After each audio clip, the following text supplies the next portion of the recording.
i en els nous projectes. Per tant, permeteu-me també que us digui que estem en una localitat de grans oportunitats. Una localitat que té un gran futur. Possiblement Salou sigui el municipi i la ciutat que més futur té del que és el territori del Camp de Tarragona.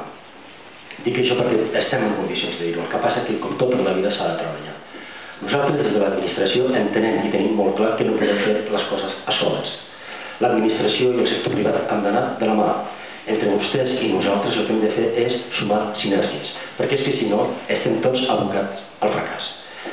D'aquesta manera hem entès que des de l'alcaldia hem potenciat el que es diu la participació ciutadana. Volem que tots els sectors del nostre municipi, de la nostra ciutat, puguin intervenir a través de les suggerències que puguin fer a través d'aquests consells el que és la seva matèria, sigui cultura, sigui esport, com fa 2 dies vam tenir el primer consell i també els consells territorials a través de les entitats o associacions veïnals. Però justament ens queda un per formar, que és l'econòmic, que és el més complex, però aquest també se formarà i avui tinc una reunió per definir les persones que han d'intervenir ab initio en aquest consell.